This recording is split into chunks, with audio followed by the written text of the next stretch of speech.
Dan ternyata setelah dia berucap seperti itu, beberapa waktu kemudian suaminya bikin aturan. Kamu tuh nurut aja sama saya. Udah diem di rumah, gak usah kemana-mana. Cukup nurut katanya. Diam di rumah. Dia omongin gitu sama suaminya. Kata dia tuh, oh saya nggak mau, nggak mau. Sampai kemudian dia bilang, aku mau cerai aja. Ngomong ke saya, ngomong gitu. Saya bilang kan, ketika dia cerita tentang pernikahan si artis, ya di Telegram lah ya. Saya bilang, lah itu kan kamu sendiri yang memproyeksikan pengen dikurung. Makanya dapat pernyataan suami yang kayak gitu.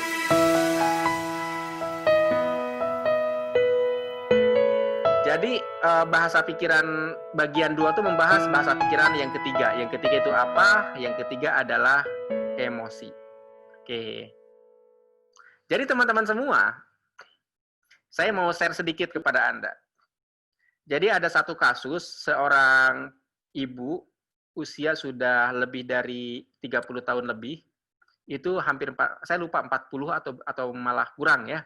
Beliau ini belum punya anak. Lalu saya tanya, pernahkah ada lintasan pikiran khawatir tidak bisa menjaga anak, tidak bisa memenuhi kasih sayang ke anak? Dia bilang sering, karena kadang suka kesal lihat anak nangis. Oke, gak bisa didiemin, itu dulu waktu remaja. Oke, itu salah satu sebab keguguran. Jadi teman-teman semua, ketika saking kecemasannya itu kuat banget, kecemasannya kuat, imajinasi kuat, itu bisa mempengaruhi reaksi fisik. Sama seperti ketika Anda mengimajinasikan menggigit jeruk lemon, efeknya air liur keluar. Oke, efeknya air liur keluar. Air liur keluar adalah reaksi fisik terhadap imajinasi Anda yang sangat detail, yang sangat nyata. Maka keluarnya asam lambung itu juga sebagai sebuah reaksi dari imajinasi kecemasan. Oke. Nah, lebih parah lagi, zat-zat asam ini bisa membuat si janinnya mati, keguguran. Mungkin ada istilah gini teman-teman semua. Kalau orang yang baru hamil, itu dilarang makan nanas muda. Ingat nggak? Nanas muda ya? Nggak boleh katanya, karena asam. Gitu. Jadi kalau misalkan, bahkan mohon maaf teman-teman, nanas muda itu digunakan untuk menggugurkan kandungan gitu kan. Nah, kenapa? Karena terlalu asam banget gitu loh. Itu pH-nya pH rendah itu. Nah, dengan kata lain, ketika seseorang merasa cemas, itu akan memancing tubuh menjadi asam. Oke? Ketika seseorang merasa cemas, memancing tubuh menjadi asam. Sehingga benih-benih janinnya itu keguguran. Kayak gitu. Itu dari kecemasan. Nah, tapi kemudian dia mengatakan, oh mungkin juga ya, bahkan dulu saya sempat berpikir, mending punya anak itu langsung gede aja, karena suka dengar melahirkan itu sakit. Apa ini juga jadi afirmasi? Iya, kayak gitu ya. Jadi afirmasi nggak sadar gitu kan. Enak kan punya anak itu langsung gede gitu. Nah, kadang-kadang kan dari ucapan-ucapan itu teman-teman semua, ada orang yang suka ngomong gini, bercanda, misalkan bercanda ya, Allah suami, kalau udah kaya mah nyari cewek lagi. Itu bercanda itu. Tapi itu jadi doa, teman-teman semua. Jadi hati-hati ibu-ibu ya. Mendingan Anda berdoa suami kalau semakin kaya semakin sayang kali sama saya. Nah, enakan gitu kan ucapannya kan? Kayak gitu. Jadi tadi ya ucapan. Nah, kembali ke sini, emosi ya tadi. Jadi kesal melihat anak nangis tidak bisa didiamkan, kemudian mendengar orang lain yang melahirkan itu sakit sehingga dia sering keguguran, teman-teman semua. Karena emosinya itu, cemas itu. Jadi emosi pun itu kuat sekali dampaknya. Nah, kenapa imajinasi negatif bisa terjadi? Karena imajinasi negatif ditambah dengan emosi. Itu kata kuncinya. Sekarang bagaimana kalau seandainya imajinasi positif ditambah dengan emosi positif? Contoh, sekarang Anda lihat tangan Anda. Gini deh, Anda lihat tangannya. Lihat tangannya. Bayangkan Anda memegang, katakanlah, emas 5 gram. Oke, sebatang emas 5 gram. 5 gram ya, nggak usah banyak-banyak, 5 gram aja. Nah, bisakah Anda merasakan memegang emas itu? Lalu, bisakah Anda membangkitkan rasa bahagia penuh syukur ngelihat emas itu gitu loh? Parameternya di situ. Kalau Anda bisa, berarti itu sudah imajinasi yang sudah cukup bagus dan itu yang akan terjadi kemudian. Tetapi kemudian seringkali tantangan kita adalah begitu, coba lihat emas. Alah Pak Sofyan, ini emas dari Hong Kong gitu kan. Nah, kayak gitu. Jadi ditolak lagi.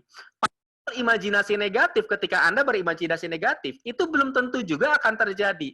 Tetapi karena memenuhi unsur diimajinasikan ditambah dengan emosi yang sangat kuat, makanya kejadian.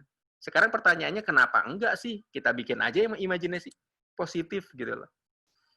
Oke? Jadi bagi Anda yang sekarang sedang bermasalah dengan pasangannya, imajinasikan bahwa Anda sedang rukun, mungkin Anda sedang berpelukan, mungkin Anda sedang liburan bersama, atau Anda sedang makan berdua di restoran misal, kayak gitu. Bayangkan dengan penuh rasa bahagia. Bagi Anda yang belum menikah, Anda bayangkan Anda menikah dengan pasangan yang Anda sukai dan dia pun suka Anda gitu kan. Pokoknya saling suka lah, pokoknya sempurna gitu loh. Kayak gitu ya. Jadi bayangkan berulang-ulang lalu emosinya itu alhamdulillah ya Allah terima kasih saking bahagianya gitu. Saking bahagianya. Nah, kalau seandainya Anda nggak kepikiran gimana? Ya udah nonton-nonton film romantis aja dulu gitu kan. Atau nonton atau baca cerita-cerita romantis biar Anda kebayang gitu loh. Kayak gitu ya. Oke, jadi sekali lagi emosi. Nah, emosi itu apa sih? Jadi emosi itu adalah dari kata emotion. Emotion. Emotion. Energi in motion, energi yang bergerak. Jadi memang energi itu selalu bergerak, teman-teman semua. Dalam hal emosi ya. Makanya emosi itu emosi bergerak kemana? Bergerak dari dalam kita, keluar diri kita. Jadi dia bergerak. Nah, karena bergerak itulah seringkali kita belum nyampe sana, emosinya udah nyampe sana. Apa sih maksudnya? Ini yang kita sebut sebagai lemparan energi. Oke? Dan karena dia bergerak juga, kemudian dia bisa terhubung dengan orang-orang yang emosinya selaras. Maka kita akan ketemu dengan orang-orang yang selaras juga. Kalau seandainya seorang istri benci sama bapaknya yang galak, maka dia menemui suaminya galak juga. Kalau tadi ada telepon dari seorang ibu, dia lihat di Instagram seorang istri yang dulunya berjilbab, dulunya bercadar, lalu setelah lepas dari suaminya, setelah mereka bercerai, si istrinya itu jadi tidak bercadar. Nah, si ibu ini menyimpulkan, oh ternyata pernikahan itu bisa membuat orang dikerangkeng ya, bisa membuat seorang istri dikerangkeng gitu loh. Ngomong gitu si ini. Tapi sambil ngebayangin, sampai kemudian, ih, amit-amit dah gua mah. Ternyata pernikahan tuh bikin orang dikerangkeng gitu kan. Bikin orang terkurung, kurang lebih kayak gitu. Dan ternyata setelah dia berucap seperti itu, beberapa waktu kemudian suaminya bikin aturan. Kamu tuh nurut aja sama saya. Udah diem di rumah, gak usah kemana-mana. Cukup nurut katanya. Diam di rumah. Diomongin gitu sama suaminya. Kata dia tuh, oh saya nggak mau. Sampai kemudian dia bilang, aku mau cerai aja. Ngomong ke saya, ngomong gitu. Saya bilang kan, ketika dia cerita tentang pernikahan si artis, ya di Telegram lah ya. Saya bilang, lah itu kan kamu sendiri yang memproyeksikan pengen dikurung. Makanya dapat pernyataan suami yang kayak gitu. Nah, artinya apa teman-teman semua? Ketika seseorang mengalami rasa benci dari zaman bahula, zaman dulu, maka dia akan ketemu dengan sosok-sosok yang dia benci lagi. Atau orang-orang di sekitarnya itu entah kenapa bikin dia benci. Gitu. Jadi rasa bencinya lahir kembali. Itulah energi in motion, itulah emosi. Ya memang dia bergerak.